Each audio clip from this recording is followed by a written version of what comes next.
Nagsimula ang chapter na pumasok ang dalawang babae at agad na na-overwhelm ng aura ni Ziran. Hindi ko tinuruan siya ng mga teknik sa pangligaw. Natutunan niya ba ito mag-isa? Dumating na ang gabi. Si Ajen, na tumatakbo para mag-ehersisyo, ay dumaan sa coffee shop. Nakita niyang puno ng mga customer ang tindahan, at karamihan sa kanila ay mga babae. At lahat sila ay nakatingin kay Ziren na parang baliw. Sinalubong ni Ziren ang lahat ng mga ito ng ngiti. Na-overwhelm silang lahat ng gwapong mukha ni Ziren. Hindi naisip ni Ajen na napakalakas pala ng epekto ng taong ito. Sa gabi, tiningnan ni Chikia ang kita ng araw na iyon na umabot sa 2 taon at kalahating halaga ng kita. Siya ay humiyaw sa saya. At sinubukang baguhin ang facade sign sa ngiti ni Ziren. Hindi na-impress si Ziren na walang konsepto ng pera. Habang nakakatagpo ng pagod na mga muscle sa buong oras, masaya rin si Ajen para sa kanila. Gusto niyang uminom kasama si Chikia ngayong gabi para magdiwang. Ngunit sinabi ni Chikia na mayroon siyang date, kaya hindi siya makakasama. Napabuntong hininga na lang si Ajen at sumuko. Ngunit sinabi ni Ziren na wala siyang gagawin, kaya pwede siyang yayain ni Ajen. At tinitingnan niya si Ajen na may pag-asang tingin. Tumahimik ang atmosfera. Pagkatapos ang dalawa ay pumunta sa isang bar. Hindi nagsalita ng marami si Ajen at pinuno siya ng alak. Baguhan pa si Ziren sa alak na ito. Diretso niyang nilulon. Pagkatapos ay nagpakita ng constipation look si Ziren. Bakit ganito kapangit ang lasa nito? Pero nang makita niyang diretso uminom si Ajen, at hanggang sa bumalik siya sa sarili, para bang bumalik siya sa buhay. Sobrang saya niya. Nalilito si Ziren kung bakit masarap ang lasa nito. Hindi alam ni Ajen kung paano sasagutin. Baka ito ay para malasing. Nagtanong si Ziren ng may pagkamausisa, ano ang mangyayari kapag nalasing ka? Sinabi ni Ajen na hindi patas ang realidad. Maraming tao ang pumipili na uminom at malasing dahil sa lahat ng mga masasamang bagay sa kanilang buhay. Nakakalimutan ang kanilang mga problema ng ilang sandali. May amnesia si Ziren. Pagkatapos makinig kay Ajen, siya ay na-inspire. Tinitingnan niya ang beer sa kanyang kamay. At pagkatapos, ang dalawang lasing na pusa ay nasa kalye na nagkakalat. Si Ziren, na lasing, ay patuloy na nagbuburp. Sinasabi niyang hindi na siya muling iinom. Parang nanginginig ang buong mundo. Ang buong bagay ay sobrang hirap. Tumawa ng malakas si Ajen at sinabing, yan ang lasa. Pagkatapos si Ziren ay naging gentleman at inihatid siya pa uwi. Hindi inasahan ni Ajen na naging considerate si Ziren. Alam kung paano maging maasikaso sa mga babae. Sa puntong ito, naalala ni Ziren ang isang libro. Ang sikreto ng panliligaw ay talagang epektibo. Pagkatapos nilang dumaan sa isang kakahuyan, isang kumikislap na alitaptap ang nakahuli ng atensyon ni Ajen. Hindi niya mapigil ang humanga, ngunit maling inisip ni Ziren na gusto niya ang ilaw. Habang tinitingnan ang mga alitaptap, walang malay na in-evolve ni Ziren ang kanyang biotech abilities, naglalabas ng liwanag mula sa kanyang katawan na parang alitaptap. Lasing niyang tinanong, isang bakong awesome na bata. Hindi niya alam na inilalantad na niya ang kanyang mga kapangyarihan. Natakot si Ajen na gumalaw. Tumagal ng 2 minuto at kalahati bago niya napagtanto na nakakita siya ng multo. Naging ganap na siyang gising. Naisip niya na sa paaralan, hindi niya maintindihan kung bakit may mga tao na nagliliwanag.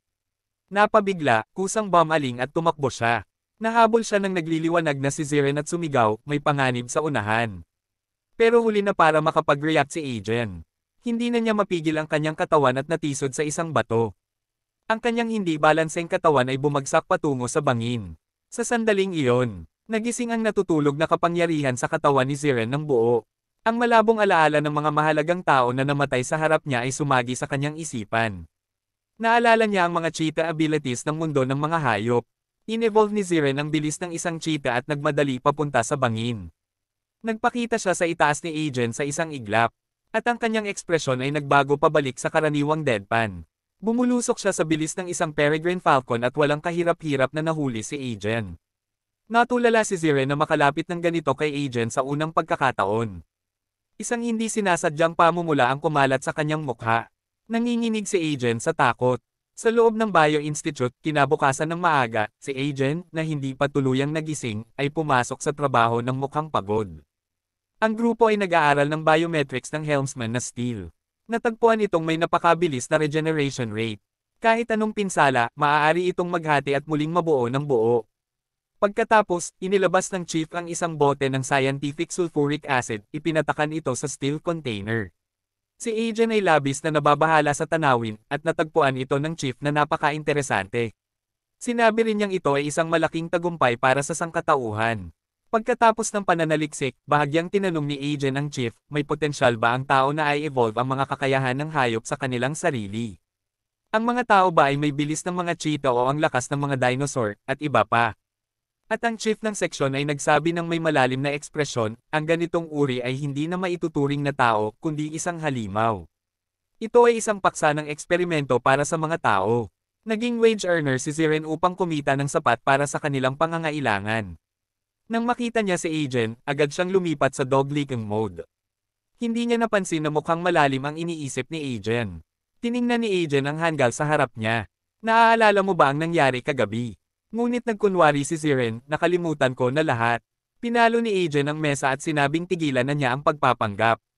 Ano ang nangyari sa iyong mga superpowers kahapon? At si Ziren mismo ay hindi alam kung ano ang nangyayari. Ngunit naramdaman niyang maaari niyang i-evolve ang mga natatanging kakayahan ng lahat ng mga nilalang. At sinabi, kung hindi mo gusto Agent, hindi ko nakakailanganin ang kakayahang ito mula ngayon.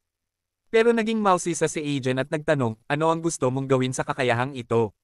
Tumangala si Ziren at nag-isip. Ang malabong larawan ng pagpatay niya sa mga tao ay muling sumagi sa kanyang isipan. Pagkatapos, siya ay napabulalas, gusto kong sirain ang sangkatauhan. Nilalabag ng mga tao ang mga batas ng kalikasan upang mabuhay ng mas matagal. Lumikha ng mga nilalang na hindi kailanman nararapat na umiral sa mundo. Akala nila ito ay isang teknolohikal na pag-unlad.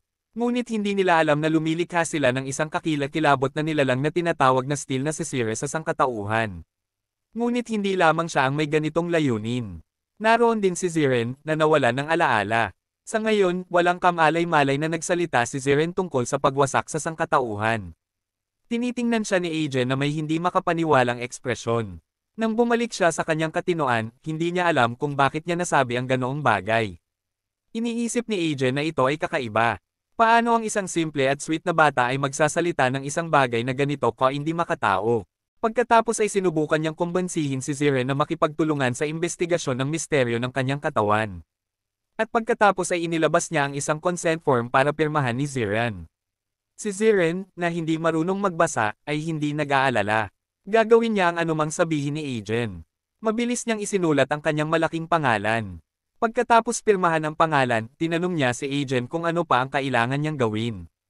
Nakatingin si Agent sa kanya na may malaking ngiti sa mukha. Kinabukasan, bumalik si Chikia sa tindahan at nakita si Ziren na parang nagka-kidney failure. Siya'y sobrang gulat na halos mawala ng malay. Sa labis na pag-aalala, tinanong niya si Ziren. Sino ang nambuli sa iyo? Ang swerte kong pusa, Ziren. Mukhang malungkot si Ziren. Naalala niya ang nangyari kagabi nang ngumiti si Agent at kumuha ng kanyang dugo. At pinainom siya ng iba't ibang kakaibang mga bagay. At sa wakas ay tinusok ang kanyang tiyan gamit ang isang tubo. Kung alam ko lang, hindi ko sana pinirmahan ang kontratang iyon. Sa puntong iyon, si Agent ay katatapos lang maligo. Nakahiga sa kanyang kama, nagbabalik-balik at hindi makatulog. May nararamdamang kaguluhan sa kanyang puso. Patuloy niyang iniisip ang mga sinabi ni Ziren, lipulin ang sangkatauhan. Palaging nararamdaman ni Agent na mayroong kawaila hilakbot na nangyari kay Ziren. Bago siya nawala ng alaala na naging dahilan para kamuhian niya ang mga tao ng labis. Maaga kinabukasan, dinala niya ang dugo ni Ziren sa institusyon para ipasuri. Ngunit 3 sunod-sunod na pagsusuri ang lumabas. Nakaraniwang sample ng dugo ng lalaki. Isang katrabaho sa tabi ang nagtataka. Bakit ba fixated si Agent sa dugo na ito? Si Agent ay mabilis na nagbigay ng isang komentaryo at umalis. Tinitingnan niya ang dugo ni Ziren ng malalim na pag-iisip. Walang kakaiba sa dugo ni Ziren. Ngunit bakit siya mayroong kakaibang kakayahan? Ito ay higit pa sa kaalaman ng agham ng tao. Sa sandaling ito, ang karaniwang kaalaman na itinuro sa kanya tungkol sa agham ay gumuho sa isang iglap. Habang dumadaan siya sa pasukan ng laboratorio, nakita niya ang dugo ni Ziren. Parang ang dugo ni Ziren ang nag-akit dito. Ang steel ay parang kinuryent at nagwawala. Parang sinusubukan nitong makawala sa bote. Nang mapansin ng mga mananaliksik ito, nagulat sila sa estado ng steel. At aksidenteng nabaligtad ang lalagyan ng steel. Ang hepe ay wala nang magawa kundi panoorin ang pagbagsak ng lalagyan. Isang matinding pangamba ang dam-alloy sa kanyang katawan sa isang iglap. At sa sandaling iyon, naramdaman ni Ziren na may isang kakilakilabot na nilalang na nagigising. Si Steel, na nakatakas mula sa lalagyan. Parang nagkamalay. Isang gumagapang na galame ang baliw na tumutungo sa dalawa. Agad na pinadala ng hepe ang kanyang mga tauhan upang kunin ang mga lalagyan. Ngunit nagsimulang lumaki ang mga galame ni Steel. Ito ay tumusok sa balat ng hepe. Ang siyentipiko ay aksidenteng nabasag ang isang lalagyan. Isang kakilakilabot na bagay ang napakawala na maaaring magwasak ng sangkatauhan. At sa sandaling iyon ang mga balintataw ni Ziren sa coffee shop ay sumikip. Naramdaman niya ang pagdating ng isang mas nakakatakot na nilalang kaysa sa kanya. At iyon ay sa direksyon ni Agen. Si Steel ay wala na sa kanyang pagkaalipin. Nagpapalabas ng matinding puot sa mga taong nag-aaral sa kanya. Agad na pinadala ni Hepean ang kanyang mga tauhan upang magdala ng bagong mga lalagyan. Hindi niya alam na dahan daw ang lumalapit ang panganib. Bigla niyang naramdaman ang isang matalim na sakit. Laking gulat niya nang makita ang mga galame ni Steel na tumago sa kanyang mga daliri. Habang tinitingnan ni Hepean si Steel na puno ng takot. Sa kakatwa, binawi nito ang kanyang mga galame. At ito ay naglalabas ng kakaibang itim na likido. Ito'y dahan-dahang lumiliit ang sukat. Hanggang sa wakas, wala nang bakas ng buhay. Si Hepean ay malinaw na tiningnan si Splinter. Ang Steel ay nagbabahagi ng isang nervous system sa kanyang Splinter. Ito ay lohikal lamang na kung mamamatay ang katawan. Dapat mamatay rin ang Splinter. Ngunit sila ay okay. Hindi iniisip ni Hepean na ganoon lang iyon kasimple. Isang biglaang matalim na sakit ang sumakop sa kanyang braso. Ang kanyang mga daliri ay nagtatalsikan ng walang kontrol. Kaya't ito ay mga nerve cells ng Steel na unti-unting kinakain siya. Ang matinding sakit ay nagpabagsak kay Hepean na patuloy na sumisigaw. Narinig ni Agen ang kaguluhan sa labas ng pintuan. Agad siyang pumasok sa laboratorio. Nakita niyang bumubula ang bibig ni Hepean. Si Agen ay nagmadali na sanang tumawag ng ambulansya. Ngunit biglang kumislap ng pula ang mga mata ni Hepean habang tinitingnan ang sample ng dugo ni Ziren. Agad siyang sumugod kay Agen ng mas mabilis kaysa kaya ng isang tao. Wala nang oras si Agen upang mag-react. Mukhang babakbakan ni Steel ang babae. Sa tamang oras, ginamit ni Ziren ang kanyang kapangyarihan ng electric eel upang mawala ng malay si Hepean. Pagkatapos, bumaling si Ziren kay Agen at tinanong kung okay lang siya. Ngunit malinaw na hindi pa nakaka-recover si Agen mula sa pagkabigla. Isang katrabaho ang tumingin kay Ziren na medyo sobrang nag-aalala. Inakala na siya ang kasintahan ni Agen. Pagkatapos ay tiningnan niya ang sugat sa kanyang kamay.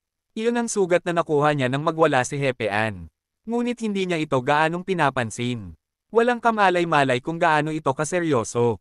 Tumingin si Ziren sa kanya nang may masamang tingin. Malinaw na nararamdaman ni Ziren ang isang kakaibang aura na nagmumula sa kanyang katawan. Natakot siyang tumingin ng diretso sa mga mata ni Ziren. Pagkatapos ng pangyayari, inilagay si Hepean sa isang ambulansya. Tila wala ng panganib. Ngunit ang kanyang mga daliri ay patuloy na nagkikislap ng walang kontrol. Tinanong ni Agen si Ziren. Paano mo nalaman na nasa panganib ako dito? Hindi rin alam ni Ziren kung paano sasagutin. Isa itong hinala. Nais ni Ziren na umalis si Agen mula rito. Dahil hindi naligtas dito. At ang mga katrabaho ni Agen ay tapos na sa trabaho. At nagsimulang magkikislap ng walang kontrol ang kanyang kamay. Sinabi ni Ziren kay Agen na umalis na mula rito. Hindi naligtas dito. Pagkatapos, hinawakan niya ang kamay ni Agen. Sinusubukan niyang pilitin siyang umalis sa institusyon. Binawi ni Agen ang kanyang kamay. Galit siyang nagtanong, bakit ako aalis? Ano ba talaga ang panganib? Sa puntong ito, hindi alam ni Ziren kung paano sasagutin. Ngunit ang kanyang sariling kutob ay nararamdaman ang panganib. At sinisikap na gawin si Agen na maniwala sa kanya kahit minsan lang. Tiningnan ni Agen ang kanyang nag-aalalang mukha. Bagaman biglaan at hindi ka panipaniwala. Pinili niyang maniwala kay Ziren. Pagkatapos ay nagmaneho ang dalawa patungo sa isang liblib na lugar. Kumuha si Agen ng ilang araw na leave mula sa institusyon dahil sa sakit. Nakahinga ng maluwag si Ziren. Sa puntong ito, inilabas ni Agen ang ulat ng dugo ni Ziren. Wala itong ipinakita na katulad ng isang normal na tao, at habang tinitingnan ang ulat, nalalim si Agen sa pag-iisip. Pinagsama ito sa kanyang disinasadyang komento tungkol sa pagsira ng lahi ng tao at sa kanyang mahiwagang kapangyarihan sa mga hayop. Palagi niyang nararamdaman na siya ay banta sa sangkatauhan. Maraming misteryo tungkol sa kanya, ngunit naniniwala pa rin siya kay Ziren. Pagkatapos ay biglang tinanong ni Agen si Ziren, gusto mo ba ako? Hindi nag-atubiling sumagot si Ziren ng, oo. Pagkatapos ay tinanong ni Agen, gusto rin ba ito ng iba? Naging masalimuot at tahimik ang mga mata ni Ziren. Ipinapakita nitong kakaunti ang iniisip para sa iba. Ngunit mabilis na tinanong ni Agent, kinamumuhian mo ang ibang tao, hindi ba? At pagkatapos ay lumabas ang dalawa mula sa sasakyan. Gusto ni Agent na itama ang antisocial na pag-uugali ni Ziren sa mga tao. Sigurado siya na may nangyari kay Ziren bago siya nawala ng alaala na nagdulot sa kanya na kamuhian ang mga tao, ngunit sinabi ni Agent na minsan ay kinamumuhian din niya ang mga tao. Mga mortgage, mga utang sa sasakyan, at iba pa ay sakit ng ulo. Parang hindi nakikinig si Ziren sa sinasabi niya, pero iyon ang kinaiintrigahan ni Agent. Bakit ako lang ang gusto mo? Hindi sumagot si Ziren at dinala siya upang makita ang kabilang panig ng dagat, itinuro niya ang walang katapusang karagatan. At si Chifanku, na nagising sa ospital, biglang bumuka ang dagwang bibig, hindi mapigilan, kinagat niya ang kamay ng doktor. Sa sobrang sakit ng doktor, bumitaw siya at nagtanong kung ano ang nangyayari sa kanya, at doon lang bumalik si Chifan sa kanyang ulirat, na nagsasabi ng pasensya. Natakot ang doktor na baka kagatin siya ulit, kaya't lumayo ito at nagmura bago umalis. Hindi niya alam kung ano ang nangyayari sa kanya, habang tinitingnan ang daliri na kinagat na parang steel, at naaalala ang ulat na normal ang kanyang pisikal na pagsusuri, napagtanto niya na ito ay gawa ng steel. Unti-unti nitong kinakain ang kanyang kamalayan. Sa puntong ito, gamit ang teknolohikal na paraan ng sangkatauhan, imposibleng ganap na maunawaan ang isang nilalang na tulad ng steel.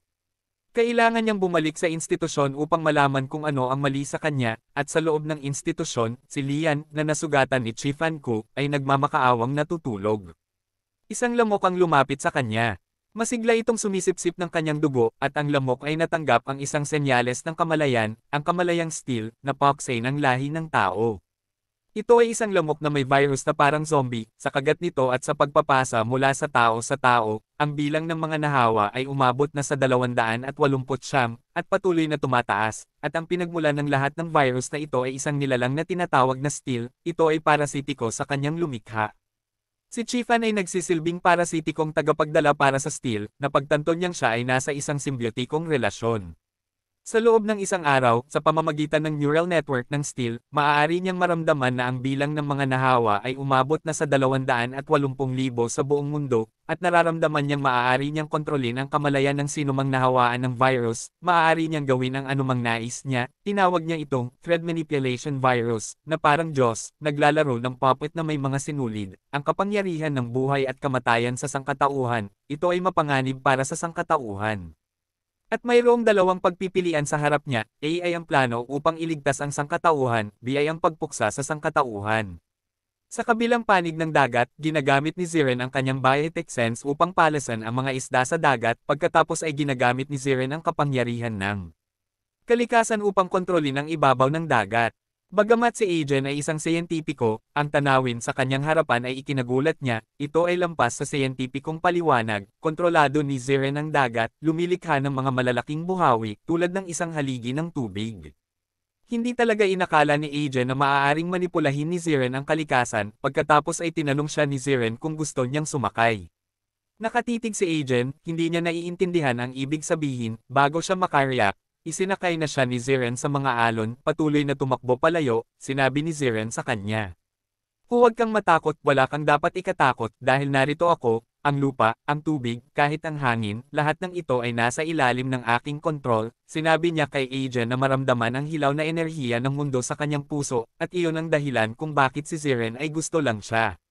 Iniisip ni Ziren na si Agent ay kasing ganda ng kalikasan, dahil sa kanyang isipan, si Agent ay parang babae na laging nagbibigay sa kanya ng pakiramdam ng init. Sa sandaling iyon, unti-unting sumili ang ngiti ni Agent, upang maramdaman ang kagandahan ng lahat ng ito, sumigaw siya ng kanyang kahilingan patungo sa paglubog ng araw, si Ziren ay ngumiti sa unang pagkakataon sa daan-daang milyong taon. Ang pagkawala ni Agent ay hindi ganoon kasama para sa kanya, ngunit ang ganoong kagandang tanawin ay hindi na muling darating. Sa gabi, pumunta ang dalawa sa isang isla, naramdaman ni Agent na ang kapangyarihan at presensya ni Ziren ay mapanganib para sa mga tao, parang isang nuclear bomb, at si Agent ngayon ay parang ilaw kay Ziren, siya rin ay naging isang pamatok para sa hinaharap na pagsira ni Ziren sa sangkatauhan, ngunit si Ziren ngayon ay handang ipagtanggol ang mundong mahalaga sa kanya.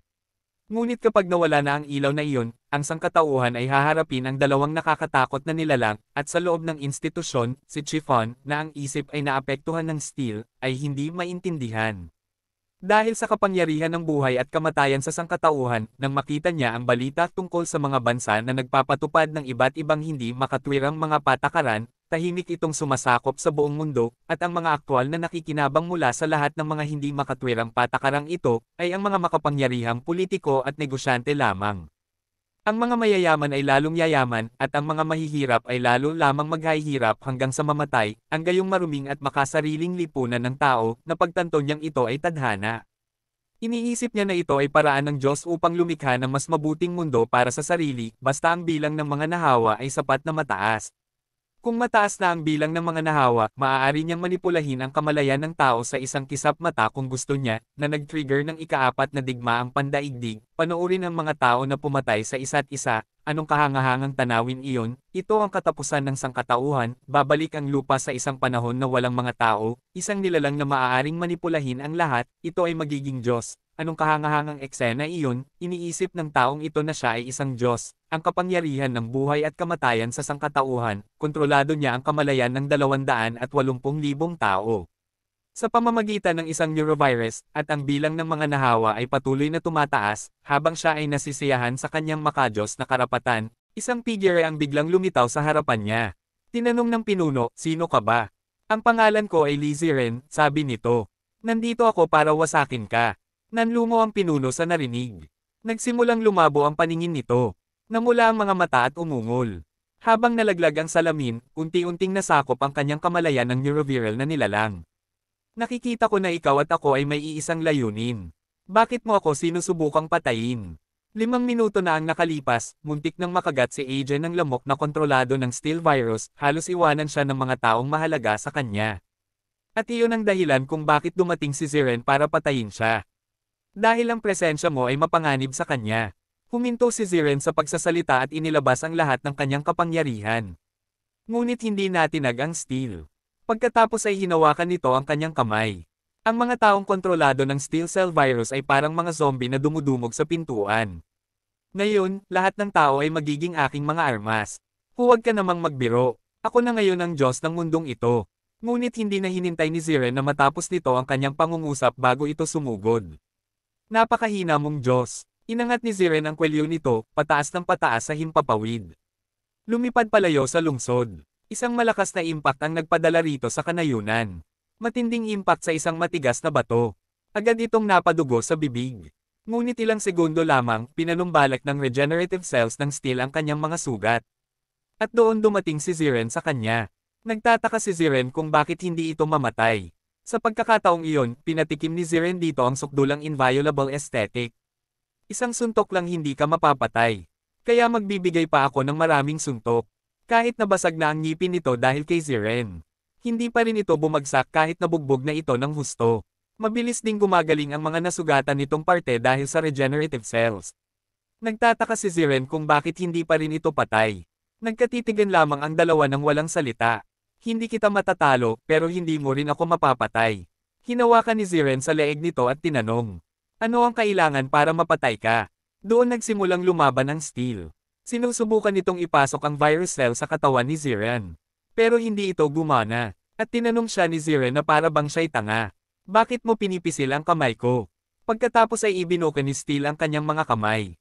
Agad na sumugod ang hindi mabilang na mga ibon at hayop. Manipulasyon ng lahat ng buhay ay halos sirain si Ziren. Ngumiti si Ziren ng mapanghamak dito. Isang tapak ng paa ay agad na nagpaguho sa lupa. Ang malakas na pagyanig ay nagpabagsak sa lahat ng nagsisilusob na hayop. Isang simpleng hagis ay nagpadala kay Steel sa ere. Pinalakas ni Ziren ang kakayahang tumalon ng mga kangaroo at antelope. Buong lakas na tumalon patungo kay Steel. Isang tumataas na suntok ng dragon sa gitna nito. Napakalakas ng atake na pansamantalang nawala ng malay si Steel. Nagpulasan ng mga hayop na nawala ng kontrol. Si Steel, nakahandusay sa lupa, ay unti-unting bumalik sa kamalayan. Ang sugat na ito ay hindi kayang pagalingin ng regenerative cells. Kailangan ng bagong host. Tinitingnan ni Steel si Ziren sa kanyang nalalapit na kamatayan.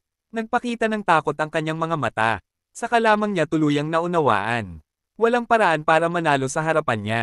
Siya'y demonyo. Biglang naalala niya ang batang babae na pinuprotektahan ni Ziren kanina, kahit na tinamaan siya ni Ziren sa katawan, kahit na balot sa dugo, hindi niya maiwasang tumawa dahil nalaman niya na kung ano ang kahinaan ni Ziren. Kinontrol ni Steel ang isang kawen ng mga uwak na dumating. Hinayaan ng mga uwak na ubusin ang sarili, isang eksenang napaka-wild na napapalingon si Ziran, at doon nalaman niya na mali ang nangyayari, sinubukan niyang pigilan ang mga uwak sa pagkain, ngunit huli na, napagtanto niya na ang hininga ng Steel na ibinigay ni Xian ay tuluyang naglaho, sa isang iglap, ang hininga ng masamang nilalang ay nasa hangin na, lumalabas na hindi sinusubukang patayin ni Steel ang kanyang sarili sa pagpapakain sa mga uwak, kundi inililipat niya ang kanyang katawan upang parasitize ang mga uwak. Pagkatapos iwan ni Steel ang katawan ni Xian, unti-unti niyang nabawi ang kanyang kamalayan bilang tao, pigilan si Zirin at humiling ng isang bagay na napakahalaga, may isang folder sa aking computer na magliligtas sa sangkatauhan, ngunit hindi na nakinig si Zirin, tumalikod ito at tumakbo, alam na alam niya kung ano ang hinahabol ni Steel, kailangan niyang bumalik sa coffee shop agad. Sa puntong ito, kinontrol na ni Steel ang kawen ng mga uwak at bumalik na sa lungsod, sa loob ng coffee shop.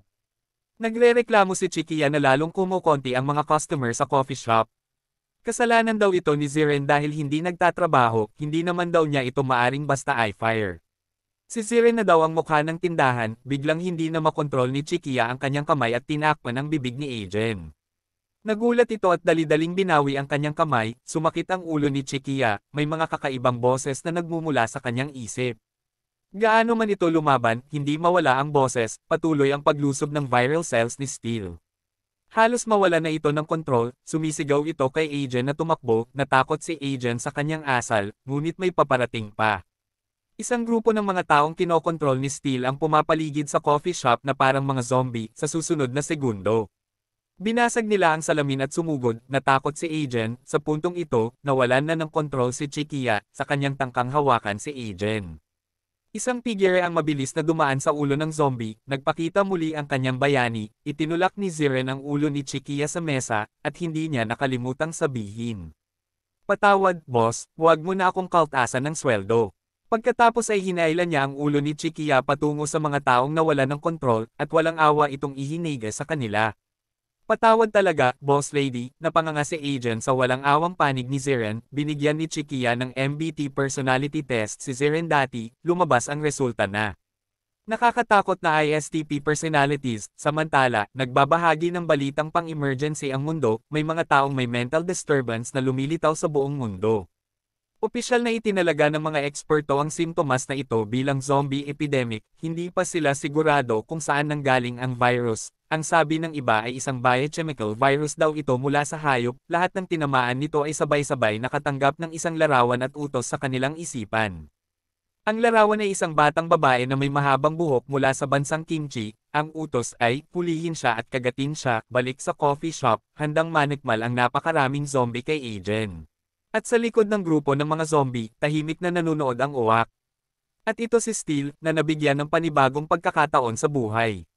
Nasisiyahan siya sa tanawin.